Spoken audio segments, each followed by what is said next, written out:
السلام عليكم ورحمة الله وبركاته.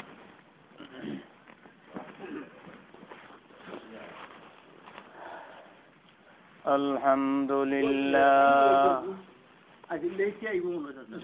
الحمد لله رب العالمين والعاقبة للمتقين والصلاة والسلام على أشرف الأنبياء والمرسلين والصلاة والسلام على خلفاء الراشدين المهديين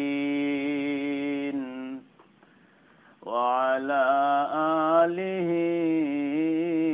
وأصحابه أجمعين.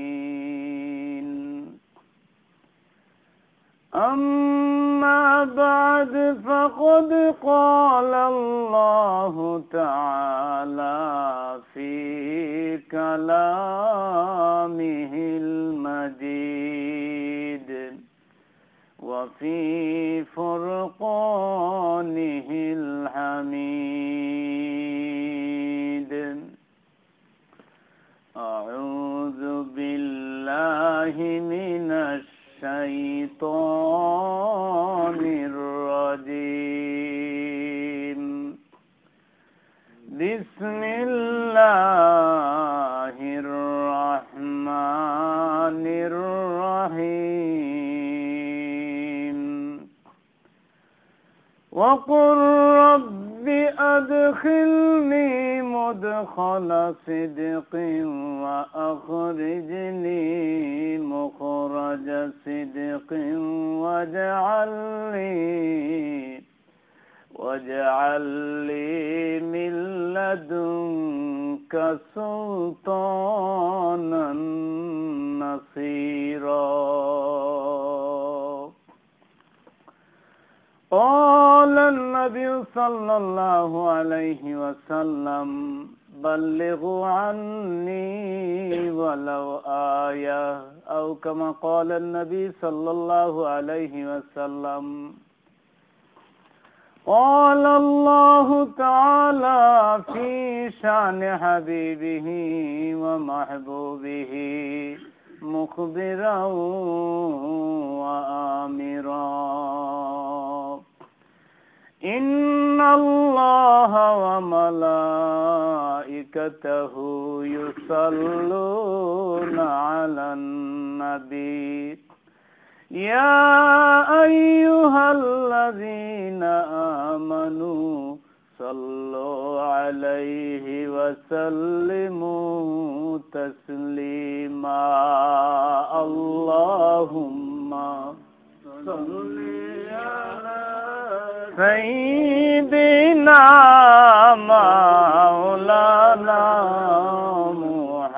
محمد وعلى آله سيدنا مولانا محمد. اللهم صل على سيدنا مولانا محمد وعلى آله سيدنا مولانا محمد.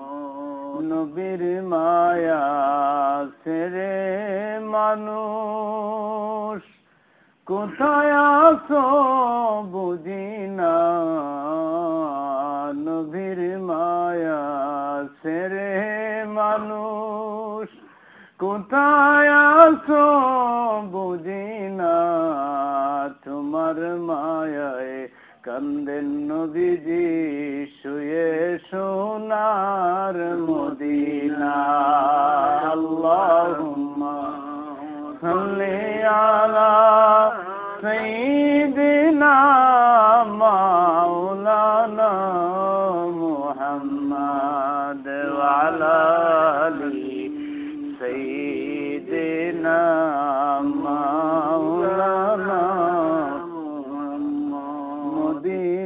মদিনাতে গেলে পরে দিতাম যৌবন বিলাইয়া মদিনাতে গেলে পরে দিতাম যৌবন বিলাইয়া জ্বলন্ত কলিজার আগুন যাইতো একবার নিবিয়া আল্লাহুম্মা সাল্লি আলা সাইয়্যিদিনা মাওলানা মুহাম্মদ ওয়া আলা আলি সাইয়্যিদিনা মাওলানা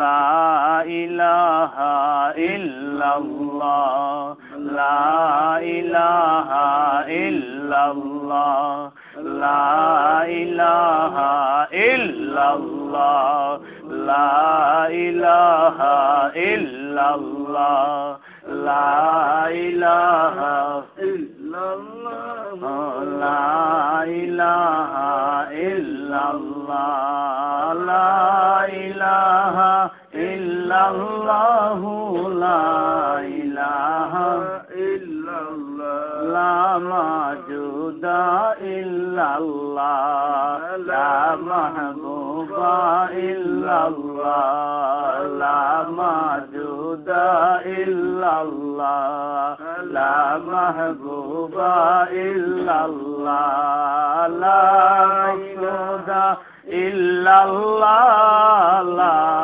ইলাহা ইল্লাল্লাহ লা ইলাহা ইল্লাল্লাহ লা ইলাহা ইল্লাল্লাহ লা ইলাহা ইল্লাল্লাহ মুহাম্মাদুর রাসূলুল্লাহ সাল্লাল্লাহু আলাইহি ওয়াসাল্লাম بلغ العلا بكماله كشف الدجى بجماله حسنت جميع خصاله صلوا عليه وآله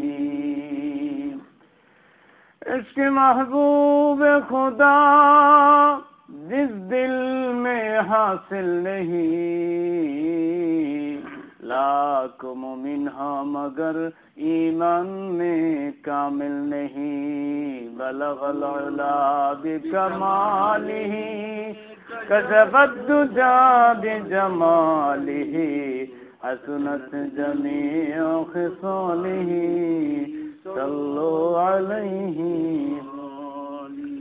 अस्सलातु वस्सलामु अलैका या रसूल अल्लाह الصلاة والسلام عليك يا حبيب الله الصلاة والسلام عليك يا شافع المذنبين الصلاة والسلام عليك يا رحمة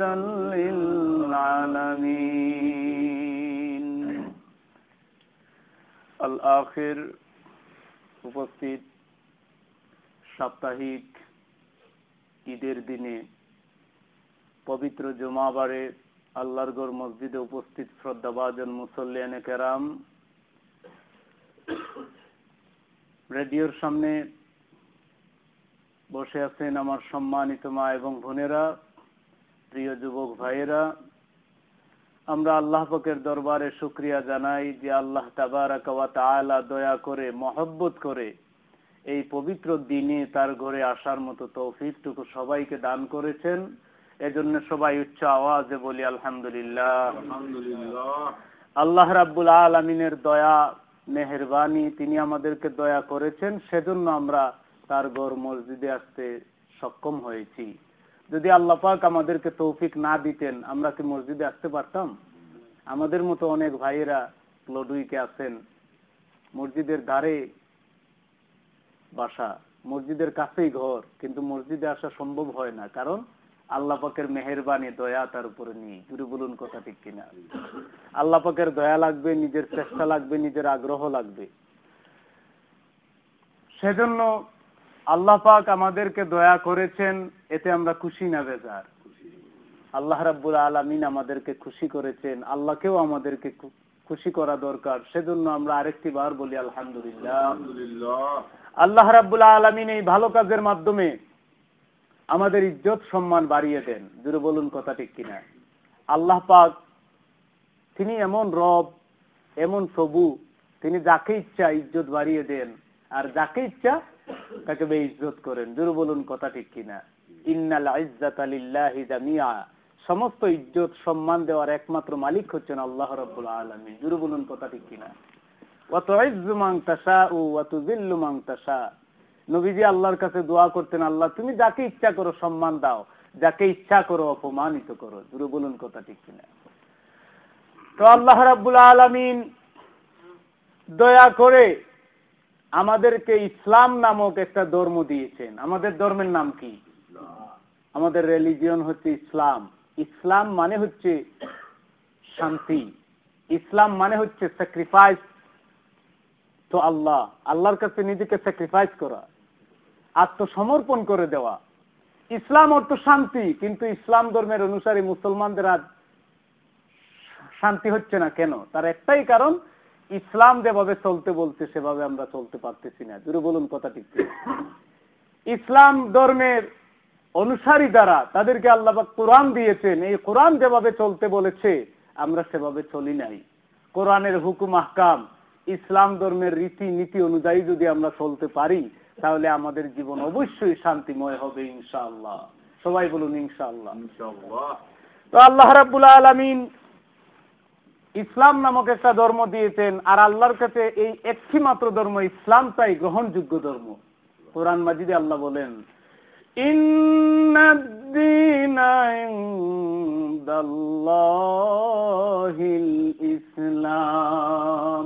সূরা আলে ইমরানে আমার আল্লাহ বলেছেন ইসলাম হচ্ছে একমাত্র গ্রহণযোগ্য ধর্ম, ইসলাম হচ্ছে আমার কাছে মনোনীত ধর্ম। ইসলামের বাইরে যারা চলবে, ইসলাম ধর্ম ছাড়া, ইসলাম যেটা বলে নাই, কোরআন যেটা বলে নাই, ইসলাম এবং কোরআনের বাইরে যারা কাজ করবে, যে কাজটাই করুক না কেন, আমার আল্লাহ বলেন এটা গ্রহণযোগ্য হবে না। সূরা আলে ইমরানে অন্য আয়াতে আল্লাহ বলেন, وَمَن يَبْتَغِ غَيْرَ الْإِسْلَامِ دِينًا فَلَن يُقْبَلَ مِنْهُ।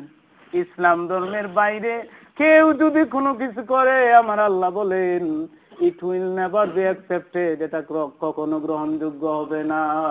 শুরু বলুন সুবহানাল্লাহ। ইসলাম পেয়েছি, কোরআন পেয়েছি, এই কোরআন মাজিদ হচ্ছে আমাদের জন্য একটা গাইড বুক।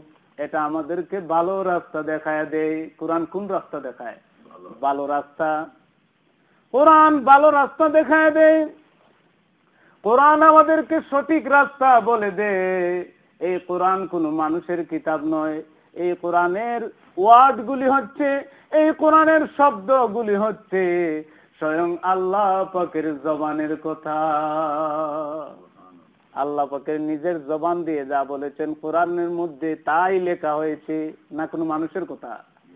কোন মানুষের কথা নয়, আল্লাহ রাব্বুল আলামিনের কথা।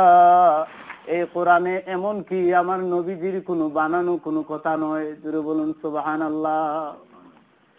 এই কোরআনের ব্যাখ্যা, এই কোরআনের তাফসীর করে দুনিয়ার কোন মুফাসসির, কোরআনের ব্যাখ্যা সমস্ত মুফাসসির যদি এক হইয়া কোরআনের ব্যাখ্যা করতে থাকে, কোরআনের তাফসীর করতে থাকে, আমার আল্লাহ বলেন দুনিয়ার সমস্ত মানুষ এক হয়ে যদি আমার কালেমার ব্যাখ্যা করতে থাকে, কিয়ামত হয়ে যাবে, ডে অফ জাজমেন্ট শুরু হয়ে যাবে, কিন্তু আমার কোরআনের ব্যাখ্যা শেষ হবে না। আমি আজ একটি মাত্র আয়াতে করিমা তেলাওয়াত করেছি সূরা বনী ইসরাইল থেকে। কোন সূরা থেকে? সূরা বনী ইসরাইল 15 পারায়। আমরা যে মাসে এখানে বসলাম, ইংরেজি মাস বলবো না, বাংলা বলবো না, আরবি মাসের নাম বলবো, কারণ আমার নবী যে আরবিকে মহব্বত করতেন। আরবি মাসের নাম হচ্ছে সফর। এই মাসের নাম কি? এর আগের মাসের নামটা কি ছিল? মুহররম। এই মাসের নাম হচ্ছে সফর। বাংলায় যাকে বলে ভ্রমণ করা, ইংলিশে বলে ট্রাভেলিং। জোরে বলুন সুবহানাল্লাহ। ইংলিশে বলে ট্রাভেলিং মানে সফর। আমার নবীজির জীবনের সবচেয়ে বড় একটা সফর ছিল মক্কা টু মদিনা। জুড়ে বলুন সুবহানাল্লাহ। আমার নবীজি মক্কা ছেড়ে মদিনায় যখন গিয়েছিলেন সেই মাসের নামটা ছিল সফর মাস। জুড়ে বলুন সুবহানাল্লাহ। এজন্য এই মাসের নামটাই দেওয়া হয়েছে সফর, ট্রাভেলিং। নবীজি মক্কা ছেড়ে মদিনায় চলে গিয়েছিলেন। জুড়ে বলুন সুবহানাল্লাহ। উনি কেমন নবী, এই নবীর শান, এই নবীর মর্যাদা, এই নবীর দাম, এই নবীর শানে যদি কেউ ওয়াজ করতে চায় তার জীবন শেষ হয়ে যাবে, নবীজির শান শেষ হবে না। আমার নবীজি এমন নবী, অন্ধ লোকের চোখের মধ্যে হাত বুলায় দিলে অন্ধ লোক চোখ ফিরে পেয়েছে। বলুন সুবহানাল্লাহ। কানে শুনে না এমন লোকের কানে যখন হাত বুলায় দিলেন কানে শুনেছে, বুবার মুখে কথা ফুটেছে আমার নবীজির কথা মতো। জুড়ে বলুন ঠিক কিনা।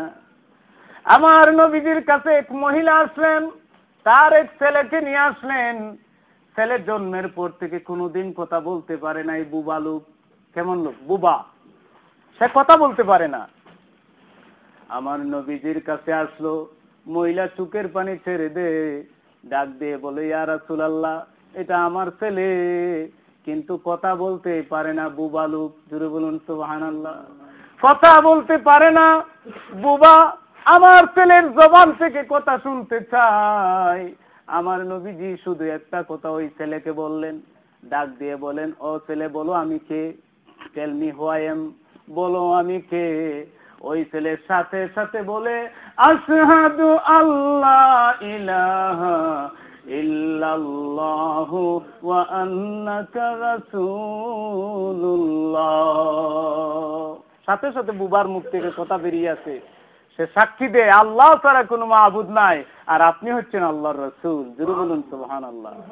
আমার নবীজি এমন নবী, তার জীবনের অনেক মুজিজা। এর মধ্যে সফর মাসে তিনি যে হিজরত করেছেন, মক্কা ছেড়ে মদিনায় চলে গিয়েছিলেন, এই সময় তার জীবনে অনেক মুজিজা ঘটেছে। জুরে বলুন সুবহানাল্লাহ। এই হিজরতের ঘটনা যদি বলতে চাই, আপনারা শুনতে চান তো হিজরতের ঘটনা? যেহেতু এই মাসটা সফর মাস, সফর মানে ভ্রমণ, ট্রাভেলিং। নবীজি মক্কা ছেড়ে মদিনায় ভ্রমণ করেছিলেন। সুতরাং এই হিজরত সম্পর্কে যদি কথা বলি অন্তত কয়েকটা জুমাবার লাগবে। আমি বলতে চাই, আমার নবীজি যেই মাত্র নবীকে আমার আল্লাহ অর্ডার দিলেন, ও আনফুসাকুম ওয়া আহলিকুম নারা, আল্লাহ আদেশ করলেন, বন্ধু তুমি নিজে জাহান্নামের আগুন থেকে বাঁচো আর তোমার আত্মীয় স্বজনকে জাহান্নামের আগুন থেকে বাঁচাও। সুতরাং আগুন থেকে আগে নিজে বাঁচবো, এরপরে নিজের ছেলে সন্তান আত্মীয় স্বজন এদেরকে আগুন থেকে বাঁচানোর চেষ্টা করব। আগুন থেকে বাঁচানোর তরিকা হচ্ছে তাদের মধ্যে তাবলীগ করব, কালেমার দাওয়াত দেব। আমার নবীজি যে তাবলীগ করেছেন, আমার নবীজি যেভাবে কালেমার দাওয়াত করেছেন, নিজের স্ত্রীদের মধ্যে, নিজের সন্তানদের মধ্যে, নিজের আত্মীয় স্বজনের মধ্যে আমরাও তাবলীগ করতে চাই কি চাই না? কোন তাবলীগ? যেই তাবলীগ নবীজি করেছেন, যেই তাবলীগ সাহাবীগণ করেছেন, যেই তাবলীগ তাবেঈগণ করেছেন, আমরা রাজি আছি কিনা? আমার নবীজি বলেন, বাল্লিগু আন্নি ওয়ালাউ আয়া, দুনিয়ার মানুষেরা আমার পক্ষ থেকে তাবলীগ করো, যদি একটা আয়াতও জানো, একটা হাদিসও জানো, মানুষের মধ্যে এটা পৌঁছায় দাও। কিভাবে তাবলীগ করব? তাবলীগের রীতি, তাবলীগের নিয়ম। আমার আল্লাহ বলেছেন, উদউ ইলা সাবিলি রাব্বিকা বিল হিকমাতি ওয়াল মাউইজাতিল হাসানা, তাবলীগ করবা হিকমতের মাধ্যমে, তাবলীগ করবা উত্তম ওয়াজের মাধ্যমে। জোরে বলুন সুবহানাল্লাহ। হিকমতের মাধ্যমে আর উত্তম ওয়াজ, ওয়াজ মানে অ্যাডভাইস, ওয়াজ মানে উপদেশ, আদর্শের মাধ্যমে মানুষের মধ্যে তাবলীগ করতে হবে। জোরে বলুন সুবহানাল্লাহ। আমি বলতে চাই, আমার নবীকে যেই মাত্র আল্লাহ আদেশ করলেন, ও বন্ধু জাহান্নামের আগুন থেকে তুমি বাঁচো, তোমার আত্মীয় স্বজনকে বাঁচাও, আমার নবীজি আত্মীয় স্বজনের মধ্যে, কুরাইশদের মধ্যে কালেমার দাওয়াত যখন পৌঁছায় দিলেন, তার উপরে অত্যাচারের স্টিম রোলার শুরু হয়ে গেল। কেউ বলে পাগল, কেউ বলে জ্যোতিষী, কেউ বলে গণক, কেউ পাথর মারে, কেউ কিল মারে, কেউ ঘুষি মারে। আমার নবীকে দেখলেই তারা ক্রিটিসাইজ শুরু করে দেয়। জুড়ে বলুন নাউজুবিল্লাহ। আমার নবীজি এত অত্যাচারের পরেও, এত অপমানের পরেও তিনি আল্লাহর আদেশের লঙ্ঘন করেন নাই। যাকে পান তাকেই বলেন নামাজ পড়ো, যাকে পান তাকেই বলেন আমার আল্লাহর আদেশ মানো। যদি আল্লাহর আদেশ মানো জান্নাত পাইবা, আর যদি আল্লাহর আদেশ না মানো জাহান্নামের আগুনে জ্বলতে হবে। এত অত্যাচার, এই কালেমার দাওয়াত দিতে গিয়ে নবীজি শরীর থেকে রক্ত দিয়েছেন। জুড়ে বলুন কথা ঠিক কিনা? শরীর থেকে রক্ত দিয়েছেন, দান দান মুবারক শহীদ করেছেন। এত অপমান, শেষ পর্যন্ত আমার আল্লাহ আমার বন্ধুকে আদেশ করলেন, বন্ধু, ও বন্ধু, তোমার জন্য ভালো একটা সিচুয়েশন। ওগো বন্ধু, তোমার এই মুহূর্তে প্রয়োজন মক্কা ছেড়ে মদিনায় চলে যেতে হবে। অনেক সময়, অনেক দিন ধরে যখন কালেমার দাওয়াত করলেন, মানুষের অত্যাচার স্টিম রুলার যখন বেড়ে গেল, আমার আল্লাহ অর্ডার দিলেন, আদেশ করলেন, এখন তোমার কাজ মক্কা ছেড়ে মদিনায় চলে যেতে হবে। জুড়ে বলুন সুবহানাল্লাহ। মক্কা ছেড়ে মদিনায় চলে যেতে হবে, এই আদেশ পেয়ে গেলেন। সঙ্গী হবেন আবু বকর। আমার নবীজি আবু বকরের কাছে গেলেন, ডাক দিলেন, বন্ধু, কাফেরদের অত্যাচার আর সহ্য হয় না। কাফেরদের অত্যাচার, কাফেরদের নির্যাতন, অত্যাচার আর সহ্য হয় না। এখন প্রয়োজন মক্কা ছেড়ে মদিনায় চলে যাব। শুধু এই কথাটা বললেন। কাকে বললেন? আবু বকর রাদিয়াল্লাহু তাআলা আনহুকে। He was the best partner of our prophet Muhammad সাল্লাল্লাহু আলাইহি সাল্লাম। আমার নবীজির সবচেয়ে ভালো বন্ধু হচ্ছেন আবু বকর, যিনি নবীর জন্য নিজের মেয়েকে বিয়ে দেন, নবীর জন্য সমস্ত সম্পত্তি ইসলামের জন্য বিলিয়ে দেন। এই আবু বকরকে আমার নবীজি শুধু বলেছেন, আবু বকর, মক্কা ছেড়ে মদিনায় চলে যাব। জুড়ে বলুন সুবহানাল্লাহ। মক্কা ছেড়ে মদিনায় চলে যাব। আমি বলতে চাই, এদিকে কাফের মুশরিকরা দারুন নাদওয়ায় বৈঠকে বসলো, কিভাবে আব্দুল্লাহর ফুলা মুহাম্মদের এই কাজে বাধা দেওয়া যায়। কোন কাজে? কালেমার দাওয়াতি কাজে কিভাবে বাধা দেওয়া যায়, এজন্য তারা পরামর্শ করার জন্য বসলো, দারুন নাদওয়ার বৈঠকে বসলো। কয়েকজন লিডার তারা সেখানে বসে পরামর্শ করতেছে কি করবে আব্দুল্লাহর ফুলা মুহাম্মদের ব্যাপারে। জুড়ে বলুন নাউজুবিল্লাহ। কেউ কেউ পরামর্শ দিল, এই মুহাম্মদকে মক্কা থেকে বিদায় করে দাও। কেউ কেউ বলে না, তাকে জেলখানায় বন্দি করে রাখো। জুড়ে বলুন নাউজুবিল্লাহ। তারা এভাবে পরামর্শ করছেন, হঠাৎ করে একজন বৃদ্ধ লোক দাঁড়িয়ে গেলেন। সবাই তার দিকে তাকিয়ে আছেন। বৃদ্ধ লোক, কেউ তাকে চিনে না, কেউ তাকে জানে না, তার সাথে কোনো পরিচয় নাই। হঠাৎ বৃদ্ধ লোক দাঁড়িয়ে গেলেন, সবাই আগ্রহের সাথে তার দিকে তাকিয়ে আছে। কেউ কেউ বলল, বাবা, আপনি কি কিছু বলবেন? ওই লোকটা বলে, একটা কথা তোমাদেরকে বলতে চাই, এই মুহাম্মদের ব্যাপারে তোমরা সিদ্ধান্ত নিয়েছো বন্দি করে রাখবা, সিদ্ধান্ত নিয়েছো মক্কা থেকে বিদায় করে দিবা। আমি একটা পরামর্শ দিতে চাই, এই মুহাম্মদ হচ্ছে জাদুকর। জুড়ে বলুন নাউজুবিল্লাহ। যদি তাকে জেলখানায় বন্দি করে রাখো, সে এমন জাদুকর, জেলখানার সমস্ত মানুষকে তার দলে নিয়ে যাবে। আর যদি মক্কা থেকে বিদায় করে দাও, সে যেখানেই যাবে মানুষ তার পাগল হয়ে যাবে। সেজন্য আমার ডিসিশন, তাকে দুনিয়া থেকে বিদায় করে দাও, মানে তাকে হত্যা করে ফেলো, তাকে খুন করো। জুড়ে বলুন নাউজুবিল্লাহ। এই বৃদ্ধ লোকের পরামর্শ তারা অ্যাকসেপ্ট করলো, রিসিভ করলো। সে বলল, আপনি ভালো কথা বলেছেন, এবার আপনার পরিচয় দেন, কে আপনি, বাড়ি কোথায়, ঘর কোথায়? কয়, আমাকে তোমরা চিনো না, আমি নজর থেকে এসেছি। কোথা থেকে? আমি তো নজর থেকে এসেছি, আমার নাম হচ্ছে ইবলিস শয়তান। জুড়ে বলুন নাউজুবিল্লাহ। আমার নাম ইবলিস শয়তান। মানুষ যখন দেখি যে এই সমস্ত সমস্যায় পড়ে যায়, তখন ডিসিশন আমি শয়তান দিয়ে থাকি। জুড়ে বলুন নাউজুবিল্লাহ। শয়তানের পরামর্শ, এদিকে ওরা পরামর্শ করেছে আমার নবীকে মারবে, কিন্তু নবীর সাথে রয়েছেন আমার আল্লাহ। আমার আল্লাহ যাকে রক্ষা করতে চান দুনিয়ার সবাই জমা হয়েও তাকে মারতে পারবে না। তাকে মারতে পারবে? দুনিয়ার সমস্ত মানুষ যদি এক হয়ে যায় তার প্রথম পরিমাণ ক্ষতি করার মতো ক্ষমতা নাই, কারণ তার সাথে রয়েছেন বিশ্বের প্রতিপালক আল্লাহ সুবহানাহু ওয়া তাআলা। জোরে বলুন কথা ঠিক কিনা? আমি বলতে চাই, নবীজি আল্লাহর আদেশ পেয়ে গেলেন, রাত্রিবেলা নবীজি বিদায় হয়ে যাবেন। আমার নবীর কাছে জিবরাইল আমিন আসেন আর একটা দোয়া শিখিয়ে দেন, যেই দোয়াটা আমি বনি ইসরাইল থেকে পড়েছি। যারা পারেন আমার সাথে পড়েন, ওয়াকুর রাব্বি আদখিলনি মুদখালা সিদকিন ওয়া আখরিজনি মুখরাজা সিদকিন ওয়াজআল লি মিন লাদুনকা সুলতানান নাসীরা। আমার নবীকে মাওলা দোয়া শিখালেন, বন্ধু এভাবে দোয়া করো, হে আমার প্রতিপালক, আমার রব, যেখান থেকেই তুমি আমাকে বের করো সম্মানের সাথে বের করো, আর যেখানে আমারে লইয়া যাও সম্মানের সাথে নিও। ওয়াজআলনি মিন লাদুনকা সুলতানান নাসীরা, আর দয়া করে তোমার পক্ষ থেকে রাষ্ট্র ক্ষমতা দিও। জোরে বলুন সুবহানাল্লাহ।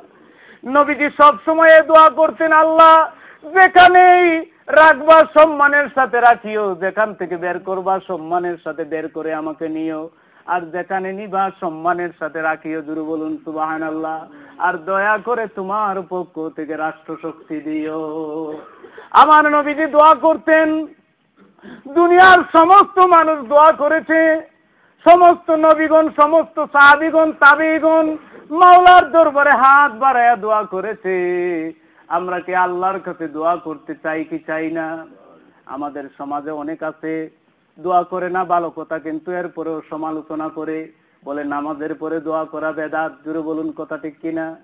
আমার নবীকে প্রশ্ন করা হলো, হুজুর কোন সময়ের দোয়া মাওলার কাছে কবুল হয়ে যায়? আমার নবীজি বলেছেন, ফরজ নামাজের পরের দোয়া আল্লাহর কাছে কবুল। জোরে বলুন সুবহানাল্লাহ।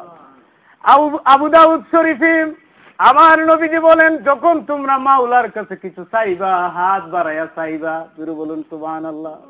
যখন তোমরা আল্লাহর কাছে কিছু চাইবা হাত তুলে চাইবা।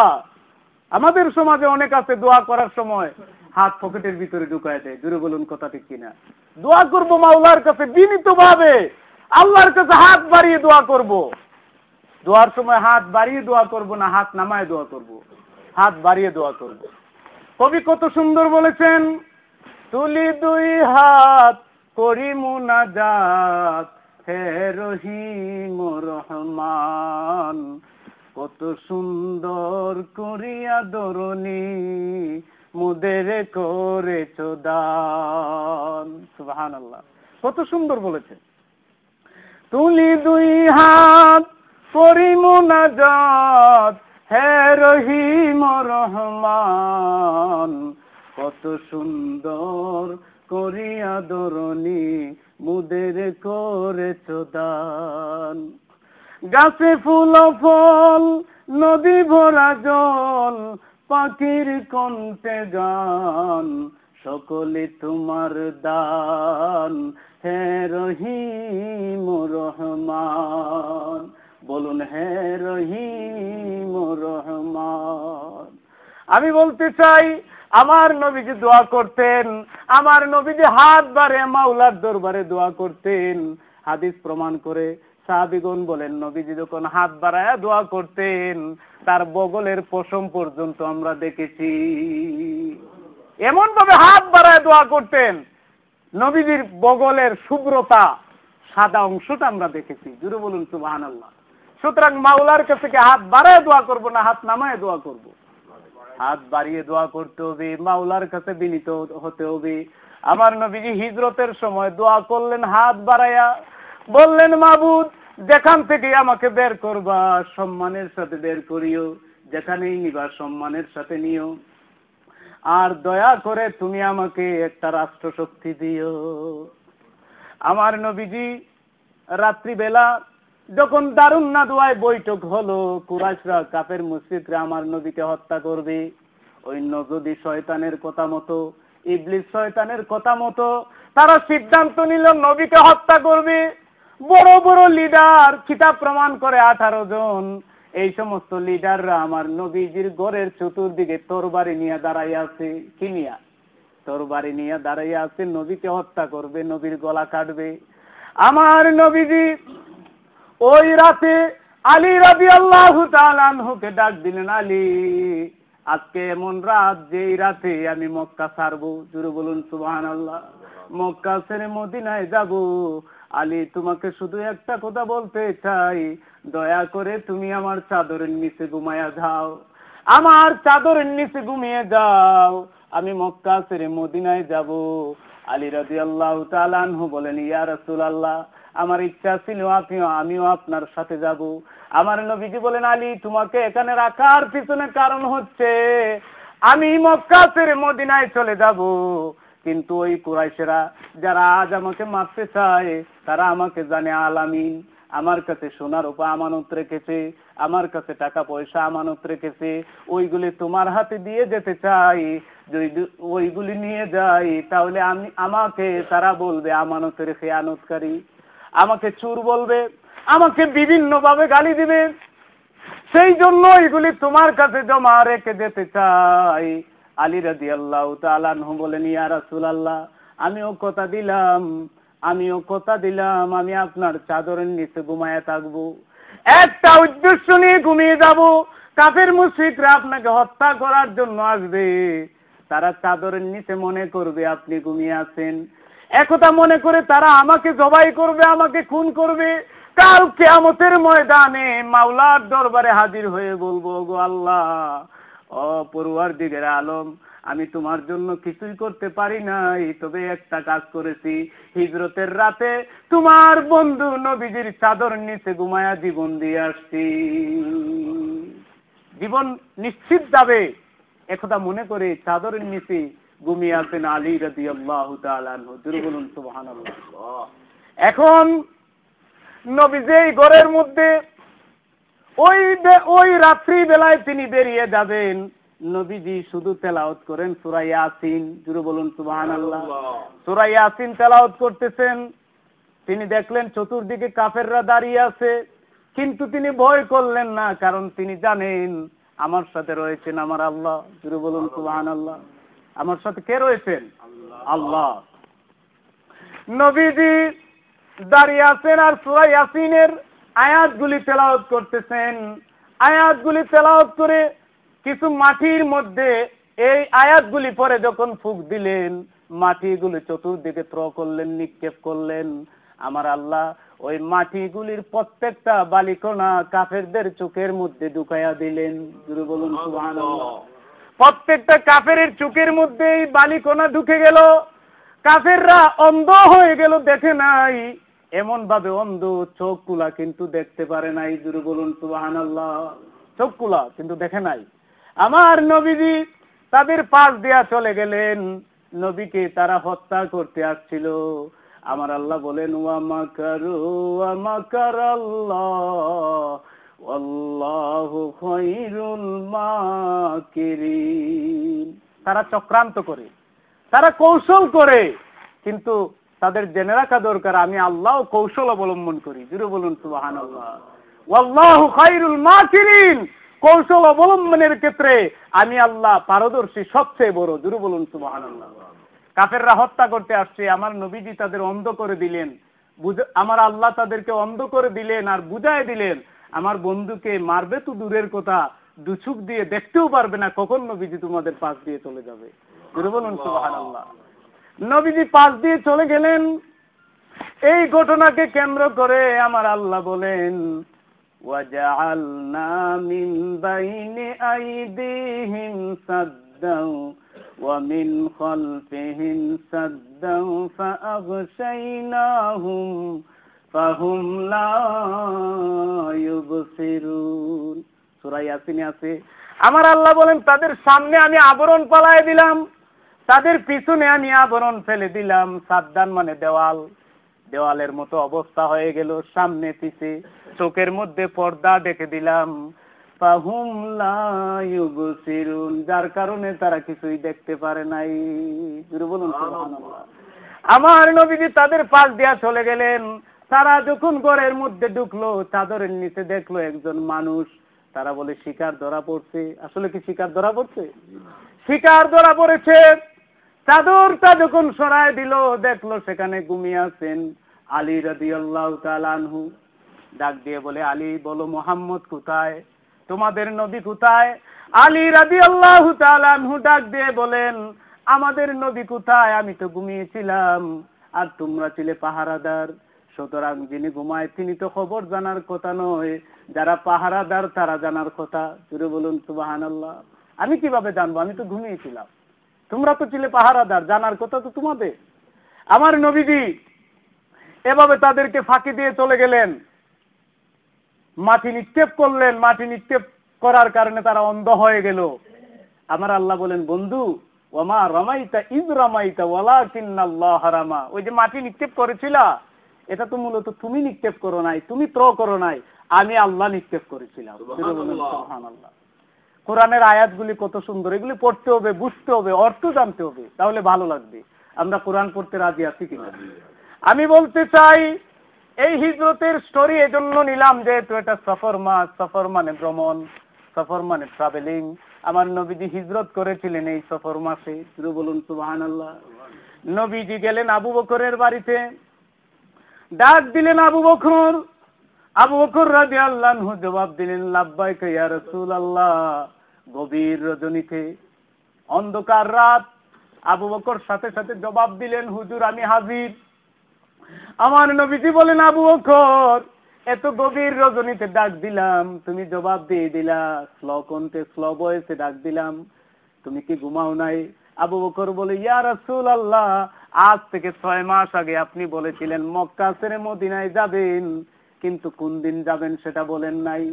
ওই দিন থেকে আমি প্রত্যেকটা রাত দাঁড়ায় দাঁড়ায় আপনার অপেক্ষা করতাম, আমি ঘুমাই নাই। কারণ আপনি নবীজি, আপনি যদি এসে ডাকেন আর আমি ঘুমাই, প্রথম ডাকে যদি সাড়া না দিতে পারি বেয়াদবি হয়ে যাবে। আমার নবীজি আবু বকরের দাম বাড়ায় দিলেন, তার শান বাড়ায় দিলেন। দুনিয়ার মানুষদেরকে বললেন, মানুষেরা জেনে রাখো, ও মানুষেরা জেনে রাখো, যদি সমস্ত মানুষের নেক যদি এক পাল্লায় রাখা হয় আর আমার আবু বকরের নেক যদি অন্য পাল্লায় রাখা হয়, আমার আবু বকরের নেকের পাল্লাটা ভারী হয়ে যাবে। দুনিয়ার মানুষদেরকে ঘোষণা দিলেন, আমি মারা যাবার পরে আমার পাশের জায়গাটা আবু বকরের জন্য রেখে গেলাম। শুরু বলুন সুবহানাল্লাহ। সুতরাং নবীর জন্য যে হবে, নবী তার জন্য হয়ে যাবেন। আমরা নবীর জন্য হতে চাই কি চাই না? আমরা নবীর জন্য হতে চাই, নবী আমাদের জন্য হয়ে যাবেন। আর নবী যদি আমাদের জন্য হন, আল্লাহ আমাদের জন্য হয়ে যাবেন। আল্লাহ আমাদের জন্য হলে বেহেশত আমাদের জন্য, বেহেশত আমাদের জন্য হলে আকাশবাসী আমাদের জন্য, জমিনবাসী আমাদের জন্য, ফেরেশতা আমাদের জন্য। আমার আল্লাহ বলেন, যে আমার, দুনিয়ার সবকিছু তার। শুরু বলুন সুবহানাল্লাহ। মাল্লাহুল মাওলা ফালাহুল কুল, মাওলা যার সবকিছু তার। এটা তো আমার কথা নয়। আমি বলতে চাই, আবু বকরকে নিয়ে চলছেন আমার নবীজি। অন্ধকার রাত, যেতে যেতে সকাল বেলা হয়ে যাচ্ছে। চিন্তা করলেন কেউ দেখে ফেলবে। এদিকে কাফেররা দেখলো নবীজি ঘরে নাই, তারা সাথে সাথে বেরিয়ে গেল। উচ্চ আওয়াজে ঘোষণা দিল যে আব্দুল্লাহর ছেলে মোহাম্মদকে ধরে দিবে, তার জন্য 100টা উট পুরস্কার ঘোষণা করা হলো। কয়টা উট? 100টা উট পুরস্কার দেওয়া হবে যে মোহাম্মদকে ধরে দিবে। এই স্লোগান পাইয়া, এই অ্যানাউন্সমেন্ট পাইয়া সবাই বেরিয়ে গেল। কে নবীকে ধরবে? নবীকে ধরার জন্য পিছে পিছে চলছে। যাইতে যাইতে সৌর পাহাড়ের কাছাকাছি আমার নবীজি সৌর পাহাড়ের ভিতর, সৌর গুহার ভিতরে ঢুকে গেলেন, সাথে আবু বকর। যেই গুহা, যেই রাস্তা দিয়ে ঢুকলেন, ওই রাস্তা চিকন রাস্তা, কাফের মুশরিকরা পিছে পিছে চলছে, নবীকে ধরবে। তারা একদম কাছাকাছি চলে গেল। আবু বকর রাদিয়াল্লাহু আনহু বলে, ইয়া রাসূলুল্লাহ, কাফের মুশরিকরা চলে আসতেছে, আমাদেরকে দেখে ফেলবে, আমাদেরকে ধরে ফেলবে। যদি আমাদেরকে ধরে আমাদের অবস্থা রাখবে না, কারণ আমরা অনলি 2 জন, উই আর অনলি 2 পারসন। আমরা মাত্র 2 জন, যদি ধরে অবস্থা রাখবে না। আমার নবীজি ওই সময় যে কথাটা বলেছিলেন ওই কথাটাও আল্লাহ কোরআনের মধ্যে উল্লেখ করেছেন। আমার নবীজি আবু বকরকে বললেন, লা তাহজান ইন্নাল্লাহা মা'ানা। Abu Bakr, don't worry, we are not two person, Allah is with us. আল্লাহ আমাদের সাথে রয়েছেন। কে বলছে? আমরা 2 জন। জোরে বলুন সুবহানাল্লাহ। আল্লাহ আমাদের সাথে আছেন, এ কথাটা নবীজি বলেছিলেন। আর কাফের মুশরিকরা একদম গুহার কাছাকাছি চলে গেল। যে রাস্তা দিয়ে তারা ঢুকলেন, তারা ওই রাস্তা দিয়ে ঢুকতে পারতো, কিন্তু আল্লাহ পাকের হিকমত বুঝা কঠিন। যে রাস্তা দিয়ে ঢুকলো ওই রাস্তার মধ্যে সাথে সাথে একটা মাকড়সা তার জাল বানিয়ে চলে গেল, তার নেট, তার জাল তৈরি করে সে বিদায় হয়ে গেল।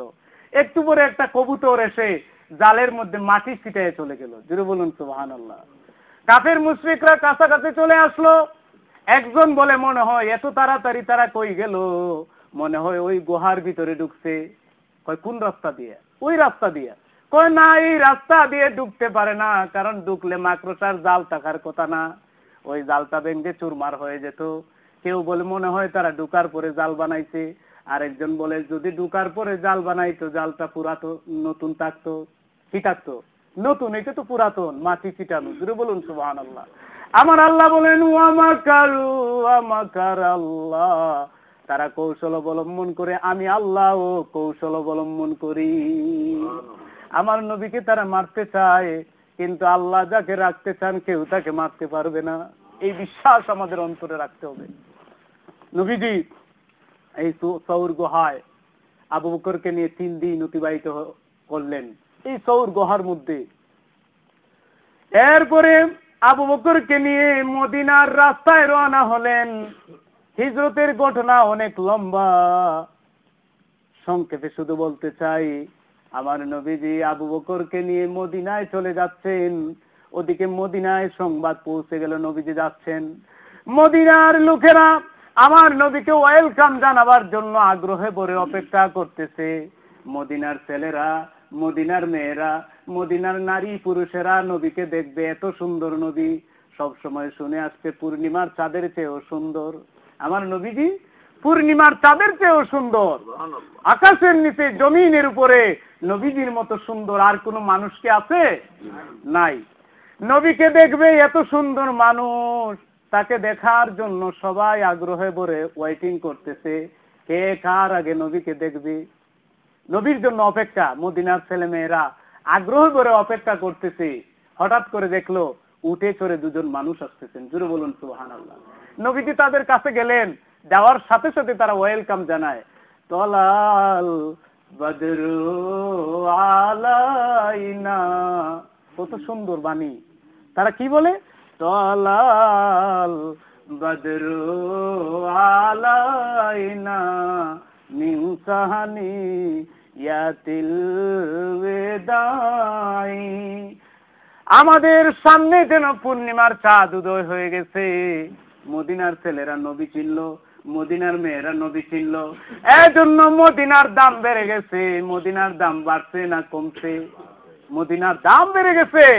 আমার নবীজি বলেন, যারা মদিনায় মারা যাবে তারা বেহেশতি। জোরে বলুন সুবহানাল্লাহ। সুতরাং আমাদের উচিত ওই নবীকে মহব্বত করব, মদিনাকে মহব্বত করব, মক্কাকে মহব্বত করব, কোরআনকে মহব্বত করব, হাদিসকে মহব্বত করব। আমরা রাজি আছি কিনা? আল্লাহ পাক আমাদেরকে তৌফিক দান করুন। সবাই বলুন আমিন।